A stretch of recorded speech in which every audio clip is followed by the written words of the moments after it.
இந்த ப்ராப்ளம் பாருங்க. 2/3, 5/9, 8/27, 11/81, 14/23 இந்த மாதிரி கொடுத்துருக்காங்க. இதுக்கு அடுத்த நம்பர் என்ன வரும் அப்படின்னு கேட்டிருக்காங்க. சிம்பிள் தான், ஆனா கொஞ்சம் ஒரு சின்ன ட்விஸ்ட் இருக்கு. என்ன அப்படிங்கிற பாருங்க. ஃபர்ஸ்ட் 2/3 இருக்குல்ல, இந்த 2/3 பாருங்க. இதுக்கு அப்புறம் 5/9 வந்திருக்கு. மேல பாத்தீங்கன்னா நியூமரேட்டர் தனியா டினாமினேட்டர் தனியா எடுத்துப்போம். இப்போ 2/3 இருக்குது அப்படின்னா இதுக்கு அடுத்து 5/9 வந்திருக்கு. இந்த 5/9 எப்படி வந்திருக்கு அப்படின்னா இந்த 2 கூட ஒரு 3 ஆட் பண்ணிருக்காங்க. கீழே டினாமினேட்டர் பாத்தீங்கன்னா ஒரு 3 வந்து ஸ்கொயர் பண்ணிருக்காங்க. அதாவது 3 ஸ்கொயர். ஃபர்ஸ்ட் 3 பவர் 1 இருக்கு இதுல. அடுத்து பாத்தீங்கன்னா 3 ஸ்கொயர் இருக்கு. ஸோ 5/9. இப்போ அடுத்த நம்பர் பாருங்க. 8/27.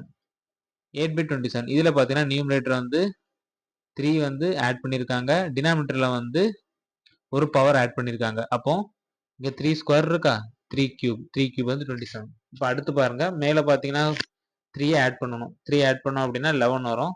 கீழே வந்து இங்க 3 கியூப். இங்க பாத்தீங்கன்னா 3 பவர் 4 வரும். 3 பவர் 4 என்ன, 3 பவர் 4 வந்து 81. ஸோ 11/81. இப்போ அடுத்த நம்பர் பாருங்க. 11 கூட 3 கூட்டணும் அப்படின்னா மேல 14 வரும். இங்க 14 இருக்குது.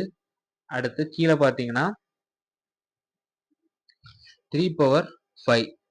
ஆல்ரெடி 3 பவர் 4 வந்து 81 பார்த்தோம். கூட 3 நம்ம பெருக்கணும் அப்படின்னா 3 4 243.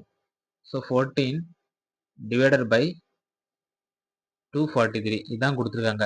இப்போ இதோட அடுத்த நம்பர் கேட்டிருக்காங்க. நம்மளுக்கு 14 இருக்கா, 14 கூட நம்ம 3 கூட்டணும் அப்படின்னா 17 வரும்.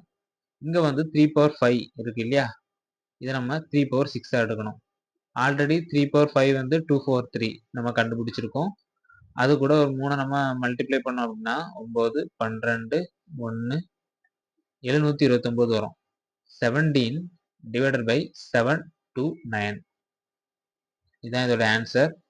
ஆப்ஷன் சில இருக்கு கொடுத்துருக்காங்க. அவ்வளவுதான்.